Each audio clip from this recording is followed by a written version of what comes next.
सौतेली माँ और जादुई नेल पॉलिश। पलक अपने माता पिता के साथ रहती थी। पलक जब 7 साल की थी, उसकी माँ बहुत बीमार हो गई। पलक के पिता ने बहुत से डॉक्टर बदले, पर फिर भी कोई फायदा नहीं हुआ।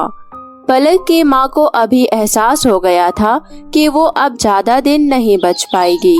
उसे बस अपनी बेटी पलक की फिक्र थी। एक दिन वो अपने पति से बोलती है, सुनो जी, मेरा अंतिम समय नजदीक आ गया है।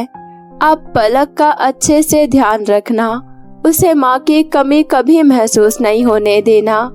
और फिर एक दिन उसकी माँ का देहांत हो जाता है। माँ के मरने के बाद पलक बहुत अकेली हो जाती है। वो हमेशा रोती रहती है। पापा, माँ कहाँ चली गई? मुझे मेरी माँ ला दो। मैं माँ के हाथों से ही खाना खाऊंगी, वरना भूखी रहूंगी। बेटा, तुम्हारी माँ आसमान में तारा बन गई है। मैं कुछ नहीं जानती, मुझे माँ ला दो, वरना मैं भी आसमान में तारा बन जाऊंगी। अच्छा ठीक है, रोना बंद करो, मैं तुम्हारी माँ ला दूंगा, लेकिन नई माँ पहली माँ से थोड़ी अलग होगी। रामलाल अपनी बेटी के जिद और रिश्तेदार के कहने पर कामिनी नाम की औरत से दूसरी शादी कर लेता है।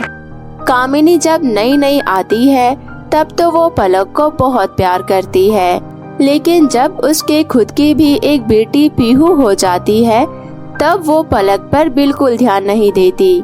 वो रामलाल के सामने तो अच्छी बनकर रहती है, लेकिन उसके जाते ही वो पलक से घर का सारा काम कराती है और जरा सी गलती होने पर उसे बहुत डांटती है। इस तरह पलक फिर से उदास रहने लगी। फिर एक दिन, पलक, बैठे बैठे रोटियां तोड़ने से काम नहीं चलेगा। अब से तुम्हें ही घर का सारा काम करना है और तुम्हें ही खाना भी बनाना है। पर माँ, मुझे तो खाना बनाना नहीं आता। खाना बनाना नहीं आता है तो क्या मुफ्त की रोटियां तोड़नी आती है तुझे? अब से तू ही घर का सारा खाना बनाएगी, समझी? पलक रोते रोते किचन में जाती है। उसे तो कुछ बनाना आता ही नहीं था, फिर भी वो कोशिश करती है, लेकिन उससे सारा खाना जल जाता है। कामिनी जब किचन में आती है तो वो बोलती है, हे भगवान, सत्यानाश हो इस लड़की का, सारा खाना जलाकर राख कर दी। सच सच बता, तूने जानबूझकर खाना जलाया है ना? नहीं माँ, मैंने तो पूरी कोशिश की थी, पर क्या? तूने जानबूझकर ऐसा किया है ताकि तुझे मैं दोबारा खाना बनाने को नहीं बोलूं। मैं तुझे ऐसे तो छोड़ूंगी नहीं। और फिर कामिनी गरम चिमटी से पलक का हाथ जला देती है। अब से तुझसे दोबारा खाना नहीं जलेगा, और जला तो अपने इस जले हुए हाथ को याद कर लेना। पलक रोते रोते अपने कमरे में चली जाती है। उसके हाथों में बहुत जलन हो रही होती है। वो रोई जा रही थी। माँ, तुम कहाँ हो माँ? माँ, नहीं माँ, बिल्कुल भी अच्छी नहीं है। तुम वापस आ जाओ माँ, मुझे तुम्हारे बहुत याद आ रहे हैं माँ। देखो ना, मेरे हाथों में भी बहुत जलन हो रहा है, बहुत दर्द हो रहा है माँ। आ जाओ मेरे पास माँ, वरना मुझे भी अपने पास बुला लो। रोते रोते पलक सो जाती है। सपने में उसकी माँ आती है और कहती है, पलक, मेरी प्यारी बेटी। माँ, अब कहाँ चली गई थी मुझे छोड़कर? मैं अब आपके पास ही रहूंगी, कहीं नहीं जाना अब आप मुझे छोड़कर। पलक, मैं तुम्हारे पास ही हूँ, तुम्हें अब चिंता करने की कोई जरूरत नहीं है। तुम मेरी सिंगारदानी से एक नेल पॉलिश निकालकर अपने हाथों में लगा लेना, सब ठीक हो जाएगा। अगले दिन जब पलक उठती है तो वो माँ की कही नेल पॉलिश अपने हाथों में लगा लेती है।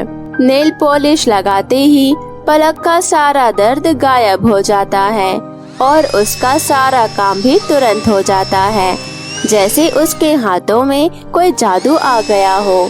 सफाई के लिए पलक जैसे ही झाड़ू उठाती, तुरंत पूरा घर साफ हो जाता। जैसे ही वो कुछ बनाने का सोचती, वो खाना खुद ही बनकर तैयार हो जाता, वो भी बहुत ही टेस्टी। आज तो तूने बहुत बढ़िया खाना बनाया है। खामखा नौटंकी कर रही थी, खाना बनाना नहीं आता है। तू तो मेरे से भी बहुत अच्छा खाना बनाती है। आपसे ही सीखा है माँ। एक दिन कामिनी नहा रही थी, तभी फिसलकर वो गिर गई और उसकी कमर की हड्डी टूट गई। डॉक्टर ने उसे 1 साल का बेड रेस्ट लिख दिया। उसी रात कामिनी के सपने में पलक की माँ आती है। कामिनी, अब तो तुम खुश हो ना?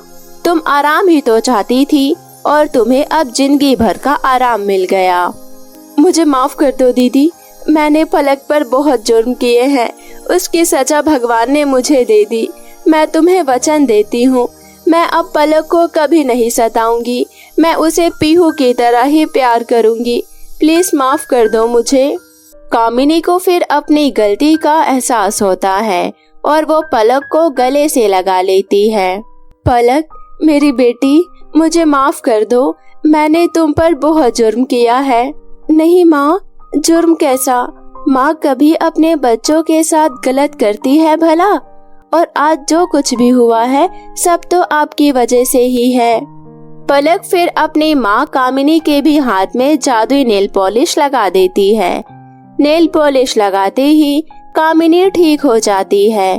फिर पलक अपनी माँ को जादुई नेल पॉलिश के बारे में सारी बात बताती है।